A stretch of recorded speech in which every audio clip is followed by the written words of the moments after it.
Hey Fixers, I'm Dr. Jeanette Venegas, the owner of Fix SLP, a grassroots advocacy firm here to challenge the status quo in speech-language pathology by driving real change from insurance regulations to removing barriers that prevent full autonomy like the CCC. This podcast is your space to learn, engage, and take action in the field of speech-language pathology.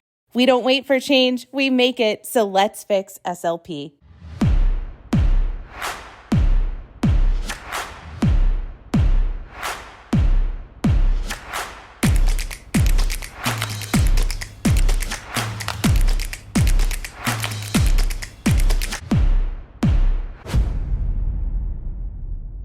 Hey everybody, welcome back. It is Jeanette. I've got Preston with me. Preston is in the car, so if you hear any audio issues coming from him, that's what's going on. Hi, Preston. Hi, I'm driving down Interstate 30 here in beautiful Little Rock, Arkansas, and trying to balance both fixing and work. And wow, we have seen a lot of exciting things going on, in particular on the legislative front, and I'm really pumped about that. Yeah, I want to talk about some of that. But before we do, we often read an Apple Podcast review. If you haven't given us a 5-star rating and review, please do it. Please, it really helps people find us. It doesn't do a whole lot otherwise, but what it does do is it puts us into the recommendations for people who are interested in some of the same things as you are. And so that helps us reach more SLPs who aren't necessarily on social media. But I really pay attention to our metrics. And in that rabbit hole this week, I found some random podcasting website and I don't remember what it was, but we had ratings and reviews on there. And so there were just 2 written reviews. So I took a screenshot of them. One is actually from 2023 and one is from 2024. But I wanted to shout these people out because I didn't know they were there. So we've got Julia S., who said, amazing work and essential listening for all SLPs. Keep up with this one for the betterment of our profession. And Greg Proops said, so informative and transparent, really makes you pause and think. So thank you to both of you if you're still listeners. Sorry it took like 1 to 2 years later for me to read. I just found it. So yeah, Belated let's talk thanks. about the states first. Before we go any further, hot off the press, Arizona just entered the Interstate Compact. So if you haven't heard our Interstate Compact episode, go back a few weeks. We've got Arizona in. That's a huge deal. Congratulations, Arizona. It's for real now. That's amazing. But we've got some other things going on in states, Preston. I kind of want to start with Michigan if it's okay, Yeah. because that has been something that it's kind of at the nucleus of Fix SLP. A big part of our team are Michiganders, and the bitty draft bill that we started with last year has now been introduced. It is a very simple bill that has now been read before the Michigan State House and will be assigned to committee. It's something that I think we've posted about already. So I invite everybody to go have a look. And for those Michigander SLPs that are out there, it's a great time again to get in touch with your state reps, your state senators, and let them know this bill is one that needs a swift passage. And how about unanimous passage at that? Yeah. To again just reinforce that the SLP is defined by its state license. Mm-hmm. And so it actually has been assigned to committee. It's House Bill 4484.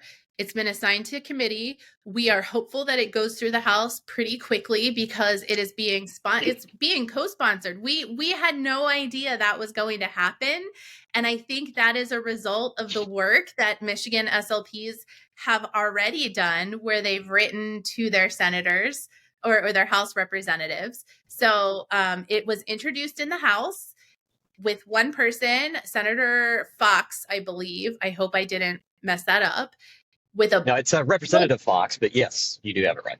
Okay, a good handful of co-sponsors. So we're hoping we see that go through, but then it does have to go to the Senate. So we have at fixslp.com in the top bars there is one for a call to action for Michigan. And you just click that. And what it's going to do is take you to our blog, because I had already blogged about the changes that we've made. And this House bill is an extension of those changes. So, what this House bill is going to do, if it's passed into law, it will make it very difficult for Medicaid in particular to go back to requiring the CCC. And I want to make sure I tried to be clear with the things that we have posted, that we're not in danger of this happening. It's not like someone has threatened it. It's not like they're trying, to our knowledge. This was just the next step to really solidify and protect Michigan SLPs from needing the CCC. And we'd love to see this happen in every state, but Michigan has kind of been our template for everything else we're doing. So that's all it is. We're not in danger. It's just making sure that it would be very hard for this to get changed. And all it's saying is, all you need is a state license to get credentialed in our state. And so that's what we hope will pass. So I put an update that says click for the update here. So you can see in the blog everything that's been done. And then you just click the link at the top and it will take you to our folder of resources, which is the letter, the instructions, information to contact the people from your House or Senate. And we have everything you need right in one place. So that's at the top of fixslp.com. Just click it. It'll get you everything you need.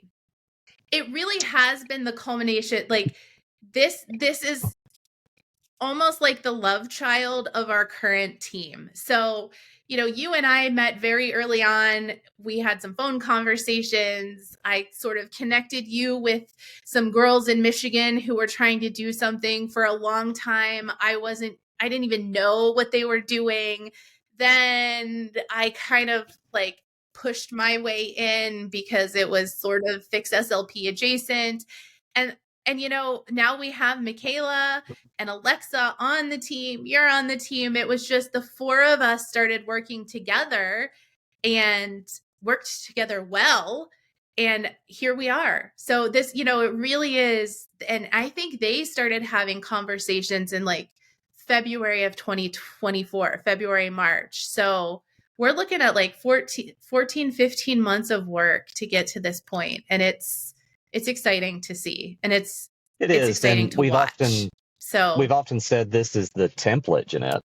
This is the guide that we want as we take it into other states, because we have, as we have seen in some other states, those ASHA rules and some of this backwards thinking, it's like termites, and you just have to stay vigilant, because once you think that, okay, we are heading in the right direction of what defines our profession, it's not this little Girl Scout badge that you can go out and buy. It's all of a sudden here it comes back again. And so having that template that we can take to other states is very important. Yeah. And what's really important to point out is that Fix SLP as an entity, Fix SLP LLC, is not doing this work.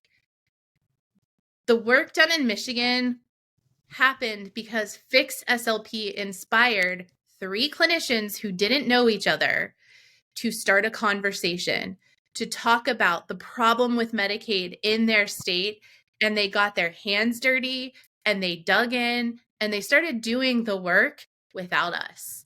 And what we were able to do as Fix SLP was bring your knowledge with legislative affairs and my knowledge of how to kind of lead people and form a movement and really elevate them on our platform. We didn't do the work. The Michigan SLPs did the work. We collaborated with them and their team. We were able to empower them, elevate them, fund some of what they did in terms of postage and a couple other things. And so that is where we are very valuable to these state teams who are collaborating with us. So if there is something that you want done in your state, don't wait for us. Start it. Get a hold of us, states@fixslp.com, and we can collaborate with you. We have states that we've launched, but there are a lot of other states where I have lists of people waiting. They just need a leader. and we can't do that. So if you're inspired by what's happening in Michigan and you see a problem in your state, get going. Give us a shout through the email and we can collaborate with you. I do want to do an update on the Lone Star State, Bill SB 905 that we have talked about before. This is the bill that will get rid of the provisional licensure in Texas, but we would like to see that bill amended to where there is an equal recognition, if you will, for reciprocity for SLPs that are coming into Texas.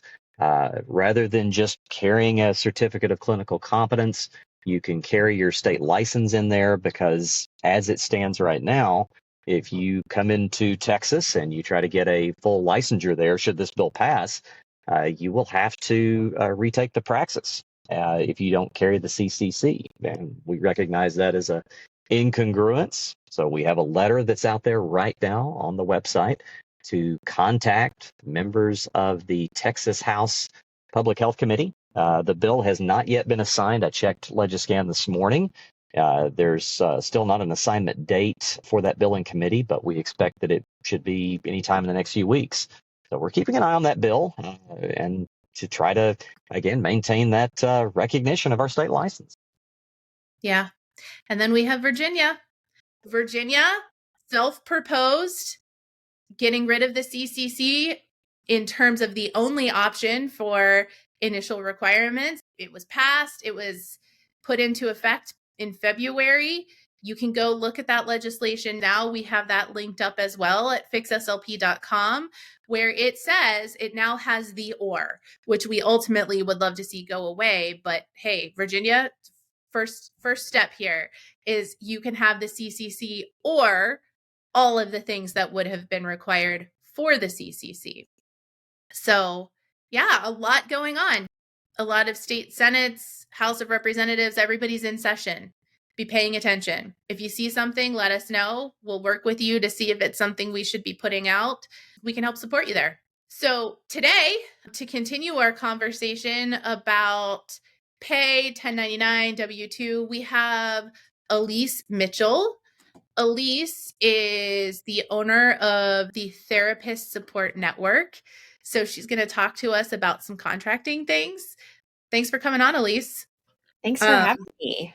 Sure. I prepped you before we started, but we've got a pretty broad audience. I told you I suspect that a lot of our listeners that were more heavy in the pediatric school SLP population listening to us. So they might know who you are, but our med SLPs are not going to know who you are. And I told you, full disclosure, while I recognize you from Facebook and we're in some business groups together, I don't follow your work. So I imagine there's a good solid chunk of people who don't know who you are, don't know what you do. So I'll let you tell everybody about that. Yeah.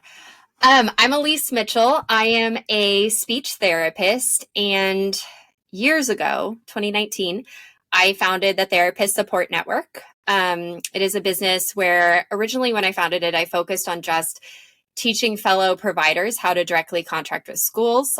And then I expanded my business shortly after that to also teach or coach providers on how to basically create their own staffing agencies. So I work really hard to support providers with feeling empowered enough if they feel compelled to directly contract with schools, or even empowered enough to start a small business or to even scale to agency status, with a focus being on provider-run businesses. So that's the Therapist Support Network in and of itself. I also, for people who are like, maybe I've heard that name, but I haven't heard of the Therapist Support Network, I am the admin of the Facebook group SLP OT PT School Contractors.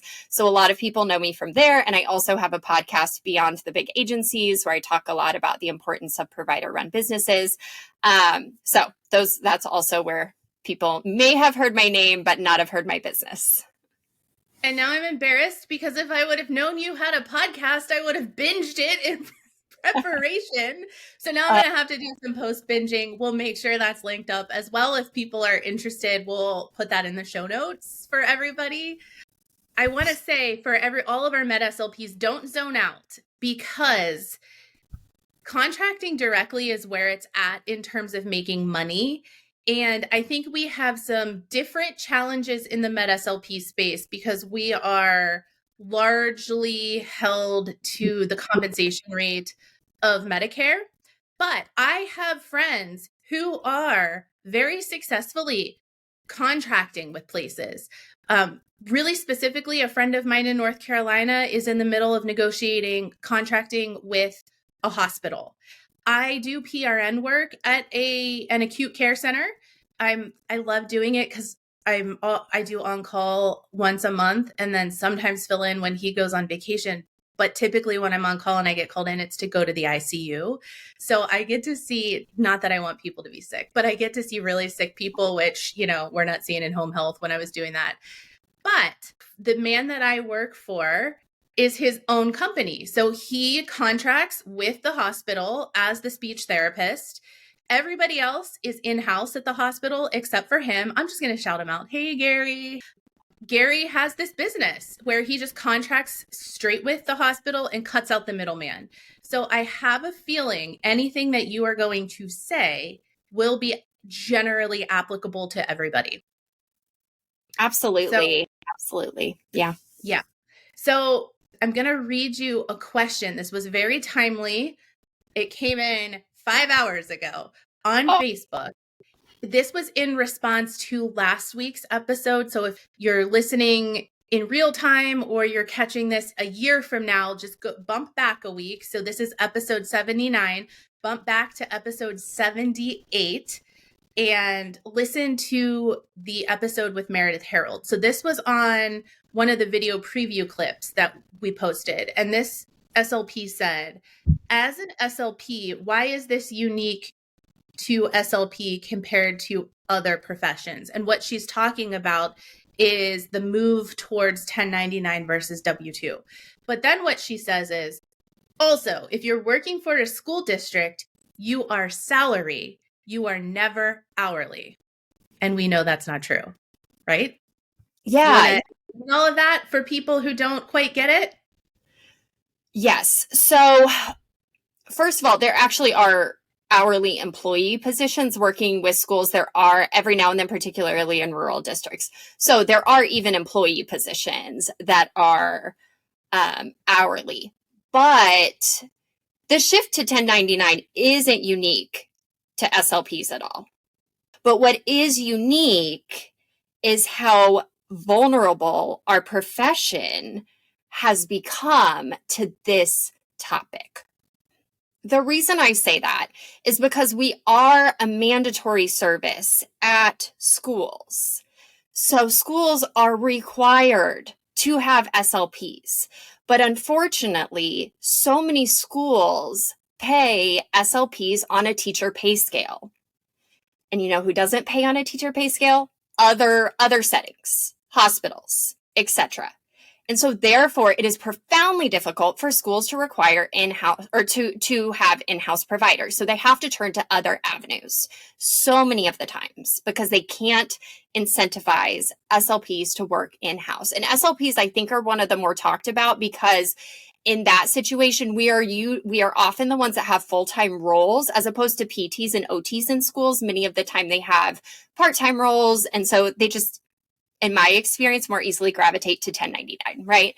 Because of just the way the scope of practice works and qualification in schools. SLPs in particular, our roles there are often full-time. And so we're in this weird space. So it's being talked about a lot more with SLPs because it's not unheard of that schools can't recruit and schools turn to an outside source. What is being more commonly talked about is that outside source doesn't have to be a large agency. That's what it has been, and it doesn't have to be that. And so that's where the topic comes in. That's why I started my business. That's why so many of us are advocating. So with the salary, schools absolutely will pay hourly. Their contract services, when they contract out, when they can't recruit in-house, that is typically when hourly compensation comes up. Yeah, and I'll insert here too. I did start as a school SLP. Yeah. And I've seen a couple comments here and there, not just with this content, but with other content as well, it comes up that, oh, you can't negotiate if you're a school SLP, they're on steps. And I am here to say that is not always true. For my first job for my CF, I worked for a private practice, but they contracted me into a school. And for my second job, they gave me that step. So I even had a comment recently that if you move from district to district, you start back out at step one. Not always true. And if you are getting a job in a rural area, you can use that to your advantage. So I negotiated, I had two offers. One offered me $5,000 less than the other. And so I played them back and forth between each other. And the one that offered more, I even got them to give me a step of credit for the year that I had done before in the schools. So take on those steps, take on those negotiations, educate yourself. Well, and I also think it's so important. And the internet is, as someone that admins a Facebook group, and that, I mean, so much of my life is on social media. The tough thing with schools is I see it all the time. I see a comment that's like, oh, schools won't negotiate. And when you talk to that individual, they've worked with 3 districts. And I think one of the unspoken things, or maybe it's spoken about, and I just didn't hear about it until I was really in it, is districts vary. And so if you see a comment like that, don't let that shut you down, because just because that individual had an experience with their school that wouldn't budge. And also states are so different. Like states where school SLPs are unionized, it's totally different than like here in Missouri, how school SLPs are treated. And so I do really challenge people when you see those comments to like, remember, schools have a lot in common, but they differ a whole lot, particularly when it comes to human resources and what they allow and don't allow. And so just take that with a grain of salt. Well, Lisa, I want to congratulate you for finding such a niche business at such a great time. I mean, 2019, how fortuitous was it that you came up with something at a time when so many SLPs were being challenged, so many SLPs wanted to make that change in their career and navigate into something that was surrounded by so much mysticism. And you have tried to light the pathway there. Great website, by the way. So I guess my question I'll back into is, for an SLP out there that maybe their current job in a school isn't fitting where they are, if they're salaried, they've been with a district for a while, or the circumstances of their job have soured, or maybe somebody in the med field who wants to take that jump into contracting, aside from contacting you, what do you tell them when they want to get started to go into that contract world? How do they start? And thank you so much for the compliment. So the big thing, and this is where I'm so glad that you asked this. This is such a good question, because the big thing that people don't realize is you start by actually communicating with the school. That's one of the first steps. Obviously, like, you want to have an idea of what you're going to say to them. You don't want to, call them up and flounder and be like, I am a med SLP and I've never seen students, but I want to offer these services. Like, you don't want to do that. You do want to have a general pitch, something very simple, like, my name is so-and-so, and I'm really passionate about serving the community.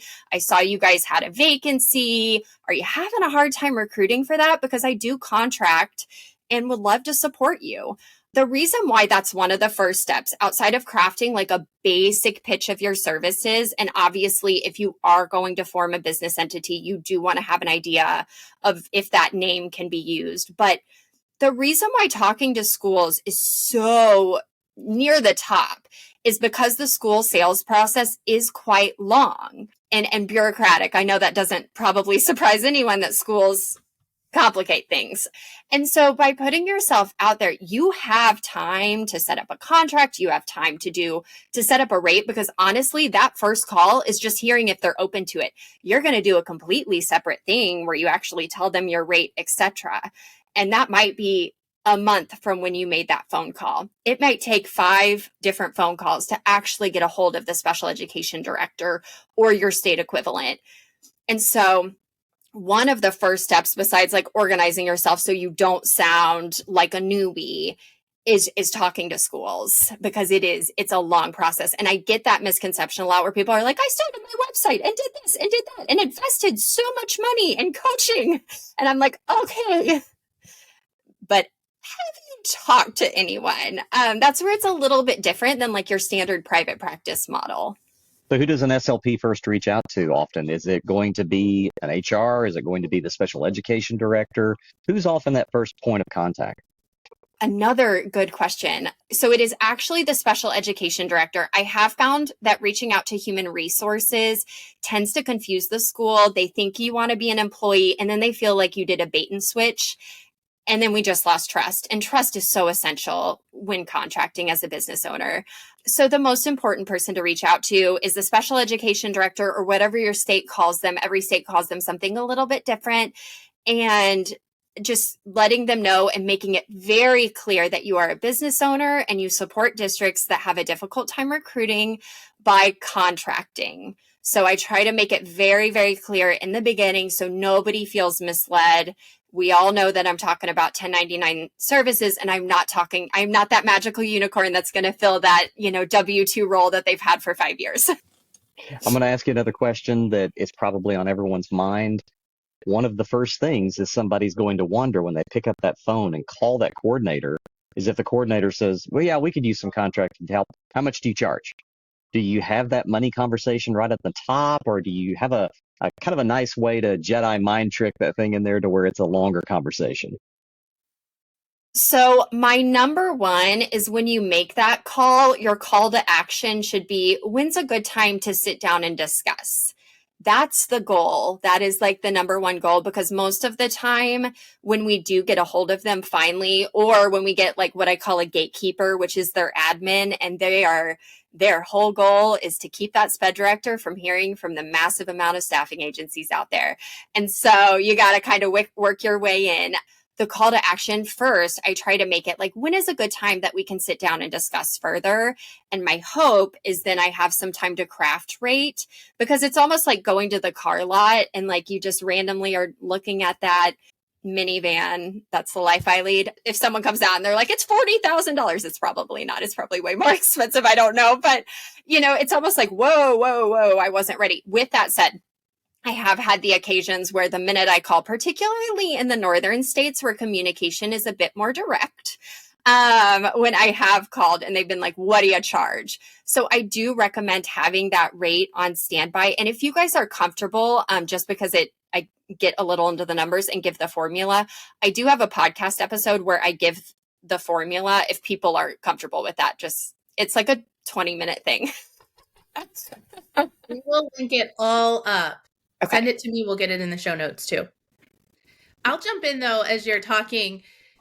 I'm glad I told Med SLPs to stick around. I have just decided whatever module or whatever I have to buy from you to listen to this in full, I'm doing, because essentially what I do as an endoscopist, I have a mobile fees practice, is contract with nursing homes for fees. And getting contracts is the hardest part of my job.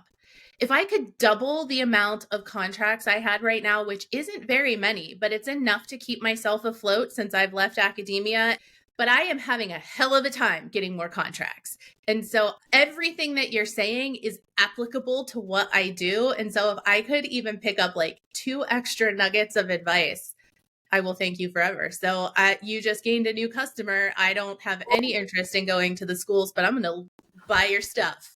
That leads me to a question that I get a lot. And we're so far away from why I asked you to come on. We're going to circle there in a few minutes. When you are talking rates, because this is my biggest barrier, there is not local competition. There is a company out of North Carolina that has bought up a ton of independent mobile fees practices and mobile modified swallow study vans, and they charge $300 an assessment, which is outrageous. If you've been paying attention on social media, a couple weeks ago, a really well-respected person that I follow said SLPs should be charging $2,000 for an independent school assessment. And here I am with this huge skill not that being in the schools isn't skilled, but I've got a $20,000 piece of equipment with a high level skill, and all I can get before taxes and expenses is $300. No, I can't sustain a business on that. So what do you do when someone says, well, XYZ doesn't charge as much? How do you fight back against that? It's an important topic, and it might be a little bit different because, well, it might not, depending on who you're competing against. But we do get that with schools, particularly with certain staffing agencies that very obviously are relying on volume. With schools in particular, actually with anyone, I think it's really important to set yourself up as a valuable provider. It was funny enough, I had a mini course shown to me in my ads the other day that was like $27. And like the next day I spent over $1,000 on a social media person, and they were both social media, but my mind was like, I don't want to spend $27. That's not like, or it's like $28. It was like I want like a true solution. And so I'm going to go ahead and go with the more expensive one, because I needed something that's going to solve my problem. And so I think it's really important. I encourage anyone that is because it's a mental thing, it gets in your head, to bullet point your value out there. And I like to compare, most people have a Target and a Walmart. And there is this thing that these entities have built, in my opinion, where one is associated with value and one is associated with something different, bouginess. I don't know, greatness. Associated with unshowered and pajamas, and the other one is associated with Stanley cups. Okay.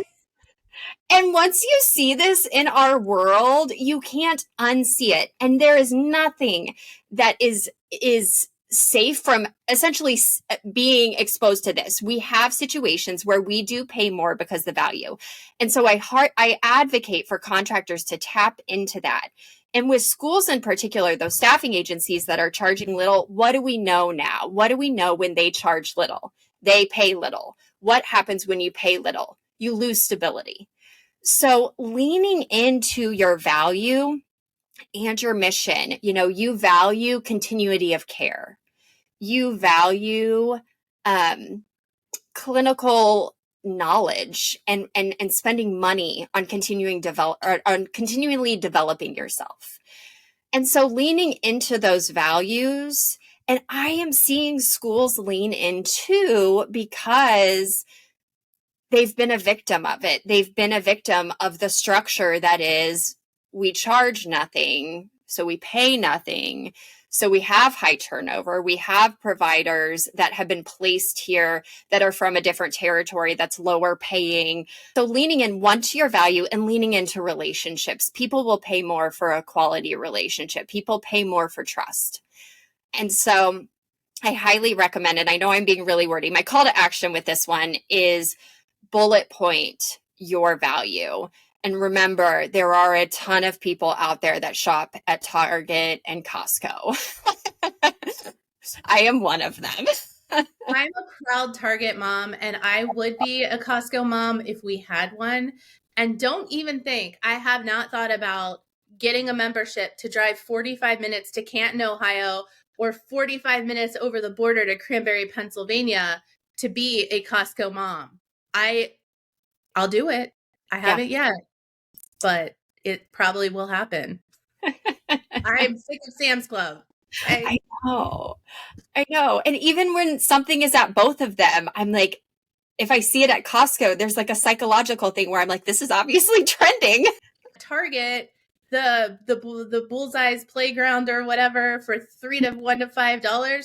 Those products are way better than the competition that Walmart has put out in the front. Obviously. All right, we're so far off track. So for those out there that want to make that change, basically, I think I know some of the answers, but what are the advantages of deciding you're going to go your own way, you're going to set up your own company versus going to one of those staffing agencies? How much better is it?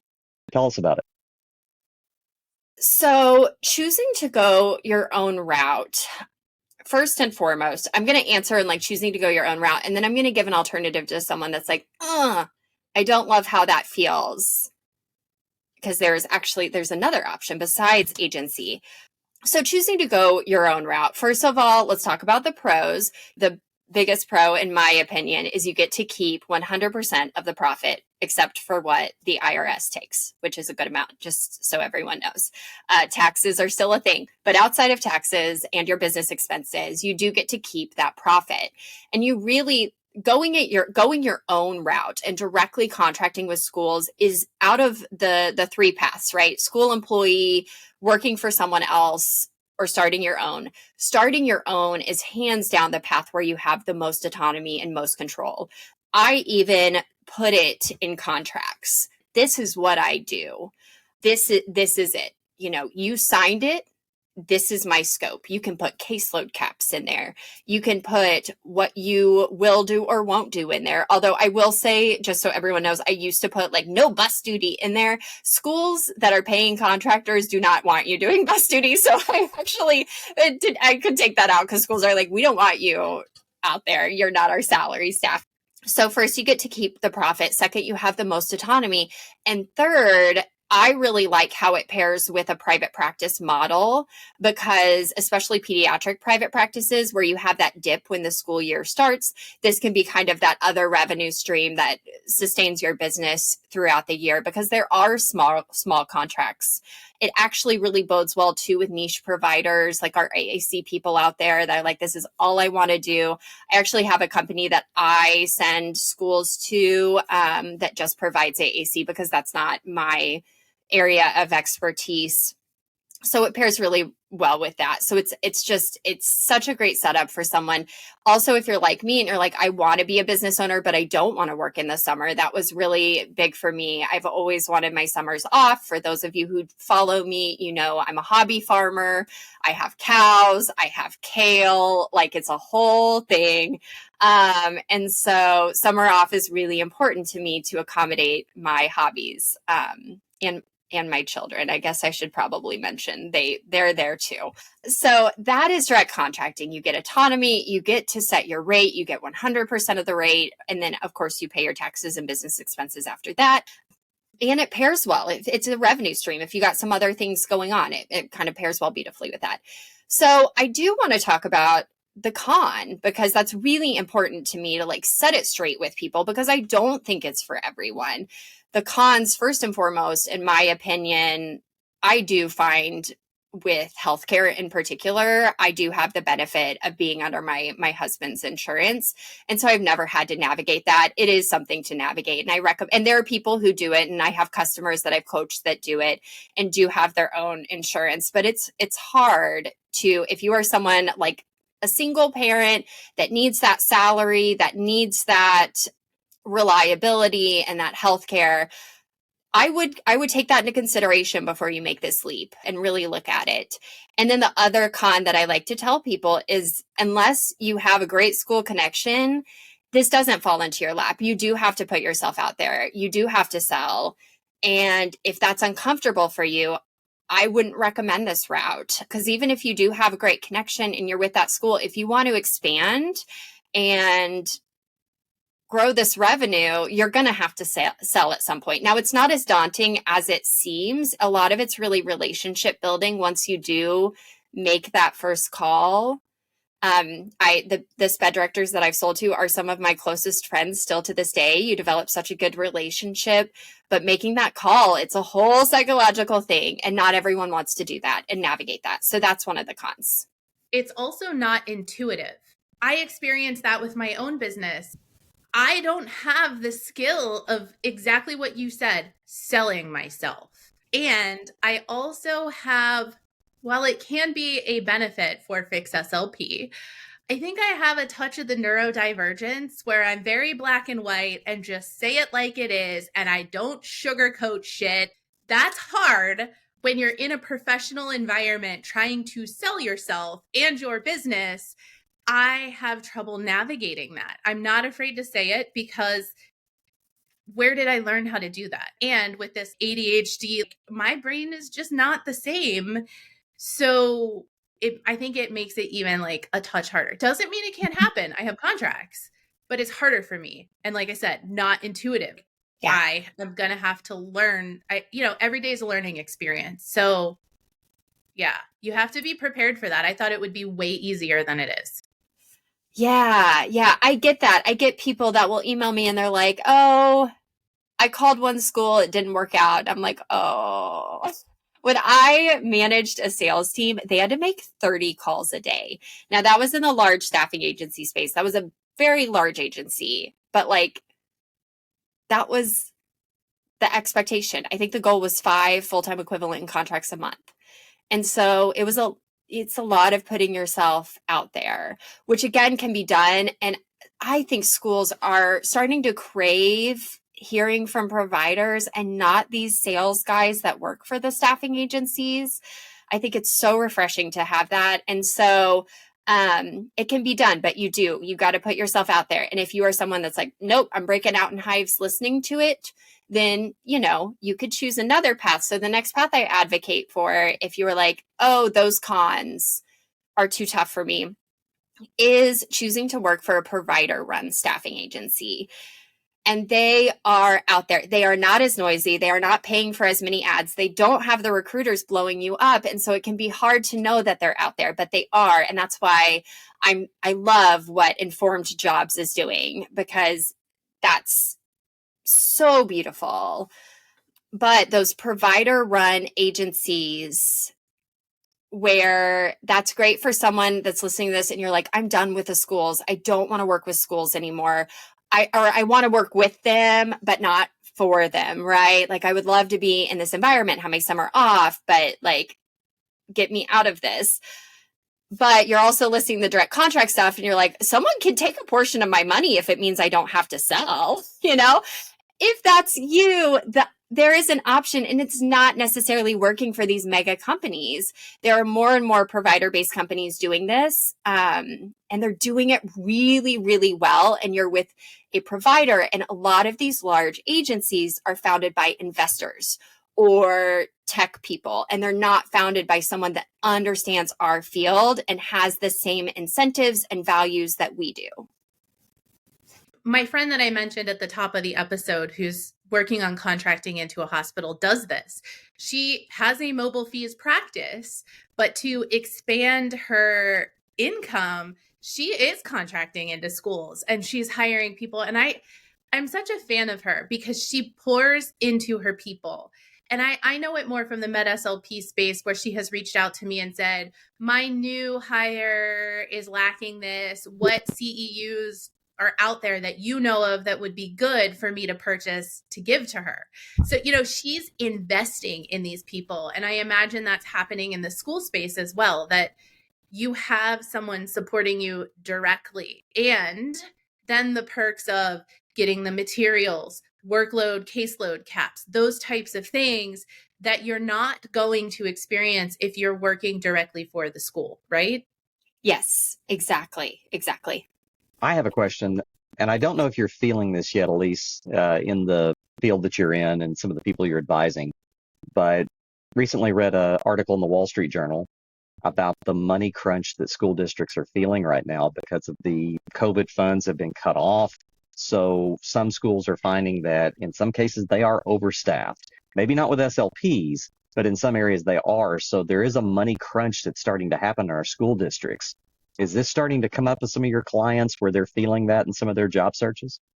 It is. So it's come up, and I haven't had I've had people bring it up with their states, and specifically how their states are treating employees. Like we had some legislative changes in Missouri that impacted SLPs, and it was really unfortunate.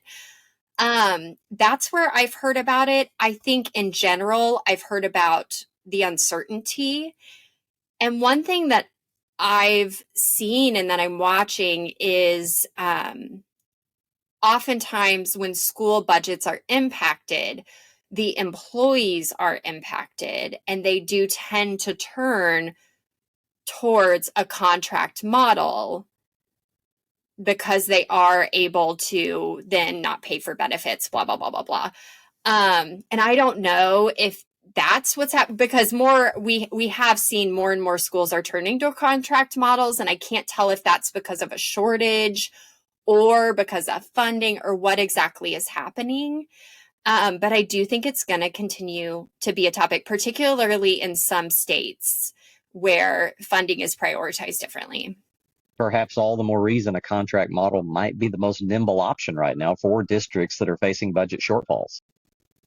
That's what I was just going to say too. We can use this to our advantage. Yeah, I always have a hard time saying that because I obviously profit off it. Right. I'm like, you're gonna be fine. Just come with me. But it has, and I do think that that's why. Because when I started this coaching business, honestly, it was because I didn't want to grow an agency. I had been in the agency space, and for me, I was like, look at all these rural schools that have a need around me. What do? I don't want that. I want my summers off with my cows. I'm a small girl. And so I was like, I'm just going to coach others how to do it. And I never imagined that it would grow to what it did. And I think a lot of that is because of this movement towards contracting in so many of our areas. I want to point something out there that I think is important for people to hear. And this doesn't have anything to do with contracting. This is more about the SLP space. And we see it with what's happening with Meredith and Informed Jobs. What I'm doing with Fix SLP. Not everybody. But I think there's a subset of people out there who want to grow businesses or movements in the public eye and be on social media and maybe find themselves in a position like you and I are, where we're doing some things here that seem to be a little bit bigger. And the key is that you identified a pain point in our field and you enjoyed doing what you are doing, and you stepped into your gifts and your talents and what you were created to do, and you did it, and it blew up, right? Same kind of thing. I've got a big mouth. I love to advocate.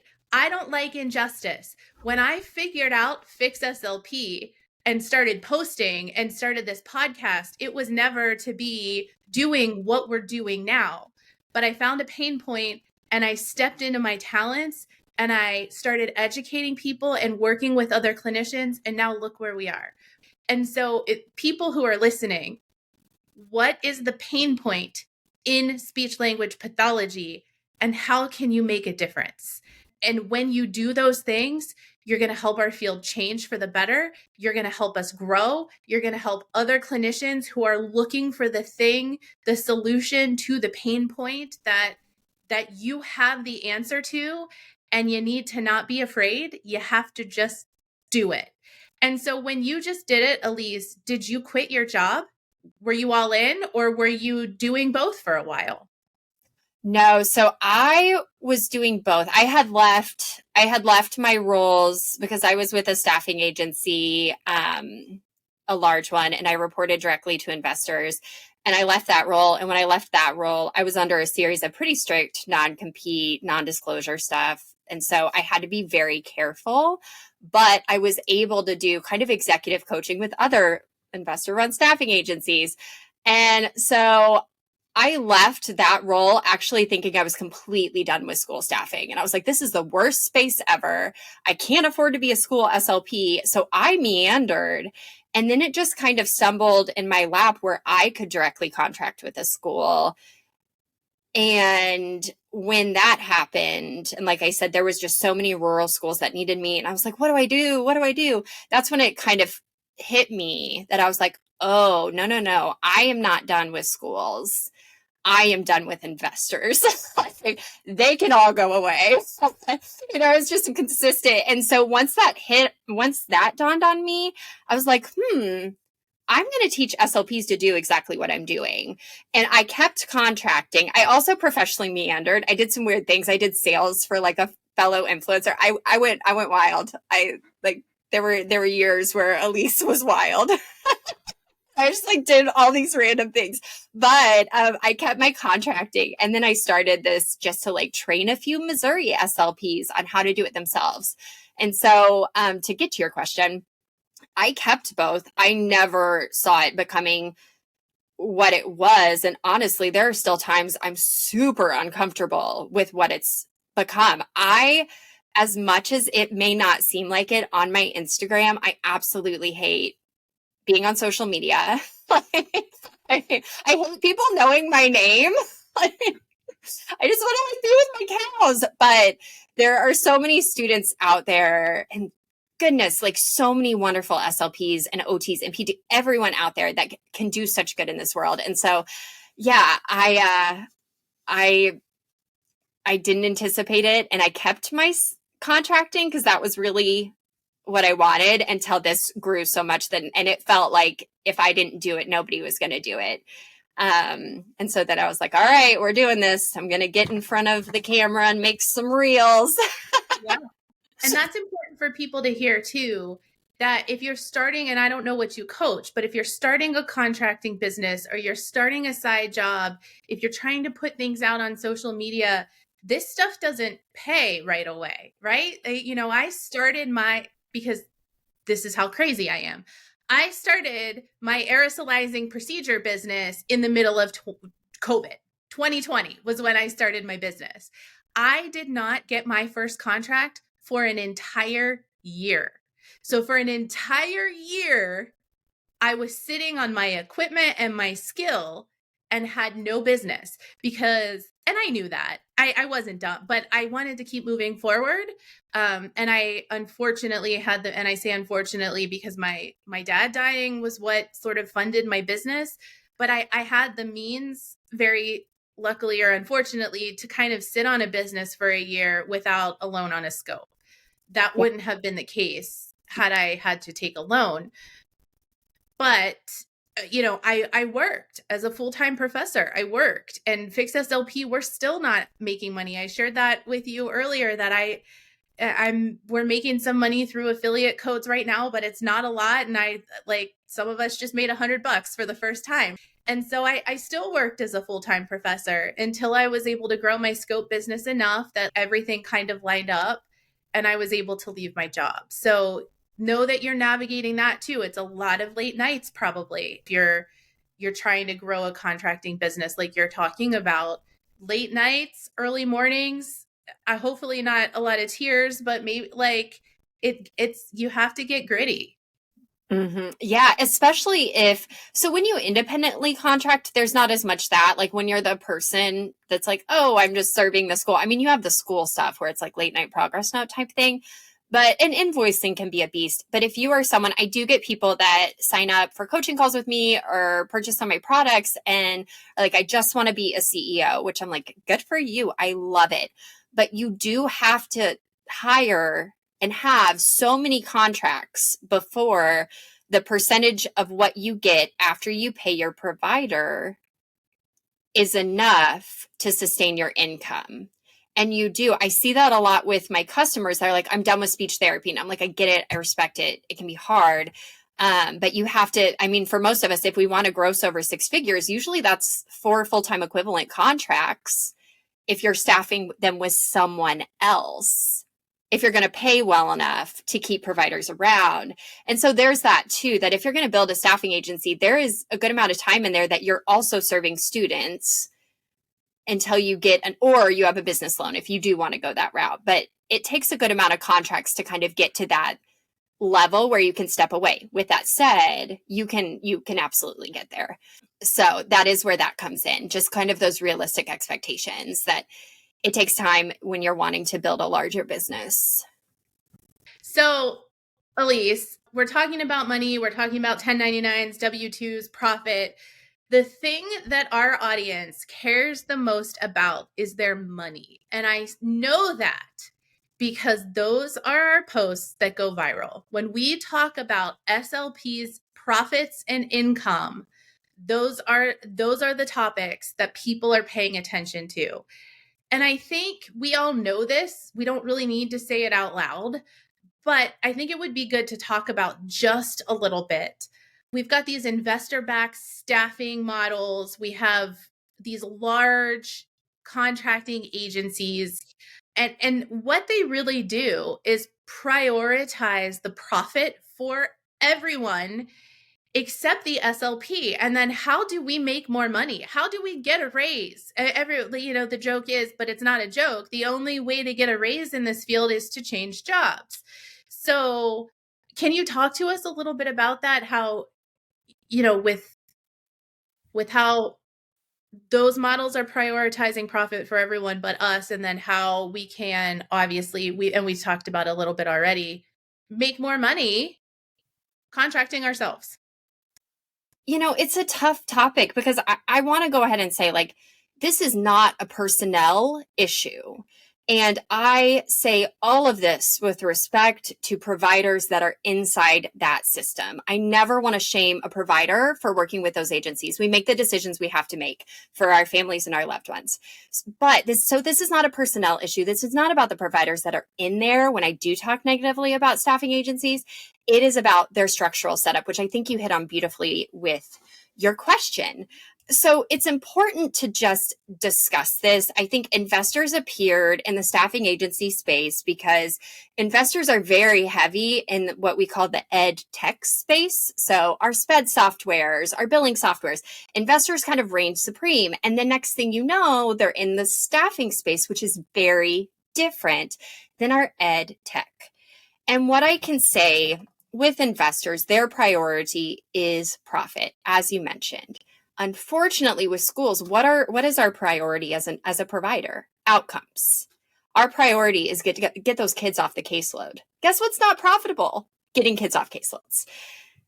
So there's a mismatch. There's a misalignment with our incentives when investors get involved. And that doesn't mean all investors are bad. I've had very few that were great. I had one that was really good that I worked with in the past, back when I was in that space. But, there's a misalignment in incentives. And what happens is these investor-run staffing agencies build businesses that can scale.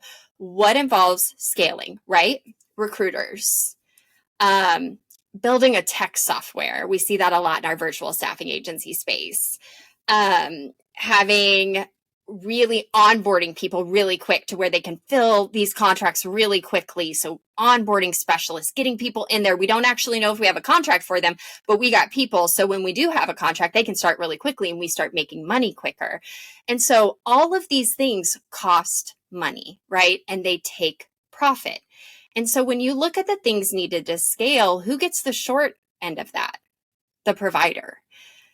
And then what we have is we have a provider that took a role. And honestly, a lot of times providers think they took one role and then a different contract comes through, or there wasn't actually a role when they applied, which is so unfortunate. And so you have providers that are in a role that they may not have signed up for, or they're in a role that, once they see that hourly rate, especially 1099, and they pay their self-employment taxes, they realize is not sustainable. So they have to leave a contract mid-year. And so that's where, unfortunately, because of this structural setup that is flawed, because of that misalignment in values, you have providers that their service is impacted because they can't stay in that role, or they're burnt out, or they have a recruiter pulling them to another role because this other role pays higher. And so they got to get started sooner. And we'll just do comp time with this one school that pays lower. So you have this problem with investor-run agencies. And I can tell you from experience, because I've reported to them, investors want profits and they want profit margins. That tends to be where they focus. They don't focus on, like, how many students did we dismiss from this caseload? How many minutes did we decrease? There's just a misalignment. And in my experience, how do we bring SLPs back to this space? How do we put the power back in the hands of providers? One is we have tough conversations like this that are tough because, I've worked with some really awesome SLPs that are working for these companies, and I've met great recruiters that work for these companies. I met them at ASHA, had a blast, the great people. But their structure's flawed. So we have tough conversations and hold these staffing companies accountable. If investors are involved, we need to discuss where incentives should lie. it is what it is. And also, I think we need to challenge our staffing companies to operate leaner and to maybe challenge this like really scalable model where we have all these people writing RFPs and these salespeople and all of these people pulling from the person who provides the services pay. I think we challenge that. Can we just like start something that says stop using recruiters that call us? Like I've tried to start that. I'm so done with that. It just drives me crazy. We have put it out there that you should give them the business at the very least if they require the CCC in a state where it's not required. So it's a fun game to play with those people because a lot of times they won't even know. So they have to go find out. And then you're like, you give them a whole earful of education. And my thought process with that is if those staffing companies are requiring it, and it is impacting their ability to get new providers, eventually they're going to change their requirement. And it will be the recruiters who go back to the agency and say, hey, I think we need to take a look at this because it's hurting their income. Recruiters are paid on people they can recruit. If they're having trouble recruiting people because people don't have the CCC, they're going to change the policies. Yeah. That's my thought process on that. So we love to give them the business. I know. I like that. That's a mindset shift for me because I've kind of been ignoring them. Oh, get your script, save it in your notes on your phone, and then when they message you or email you, you just copy pasted it. Eventually, I'm going to need to put that in a blog. I've started blogging. It's when I'm in hyper-focus mode, I will blog about like the most asked questions. So, hey, if you've never seen our blog, everybody head to fixslp.com and you can go to the menu and there is a blog link. But yeah, eventually I'll have to put that script in a blog. Well, anyway, I've got nothing else other than to tell you, I just really love what you're doing. I think it's fantastic. Thank you. I've been a fan of Fix SLP for a really, really long time. And so we've got a good team. We each kind of bring unique ideas and talents to it. And Jeanette, she's got this fire that just burns within her every day and a wellspring of energy. And I hope that, we can modernize some things about our profession and kind of just have some people looking at it not so top down institutionally and really kind of doing some of the things that you're doing, which is empowering ourselves individually to go out there and really kind of finally break that salary curve and also just find ways to advocate for reimbursements at a granular level. Because what we've been doing now for the past 15 to 20 years is it's not had great results. And so we're going to have to look at some different things. All right. I think we probably need to wrap up. You said that you created a code for our fixers. So one of the ways that we have started to bring in income is through affiliate codes. We have not posted them as of this recording, but they will be pinned to the top of our social media eventually. So if there is someone you have heard on one of our podcasts or, some related content that we've had, a bunch of people have given us affiliate codes and we don't really talk about them. So we're talking about them now. This will be linked up in the show notes, but you have an affiliate code with us, which is nice because people can get a discount on your stuff and then we can make a little money. So that's what I'm using to pay the team because we don't use sustaining partnership to pay the team. So if you guys use the code FIXEDSLP, it works on any of my products. That will give you 10% off. And anyone who knows me knows that I do not offer discounts in any other ways because it contradicts what I teach about charging your value. And so this is really, affiliates really the only way to get any sort of discount on anything I do. So any of my products, FIXEDSLP will work and you will save 10% in addition to giving back to this wonderful team for having me and letting me utilize their marketing outlet. Love it. Thanks, Elise. We really appreciate you bringing your knowledge today. We talked before, we maybe might have you back in the fall. We'll see where we head. Preston, you got anything else? I don't. Thank you so much. All right, everybody. We'll see you next week. Thanks for fixing it. Bye.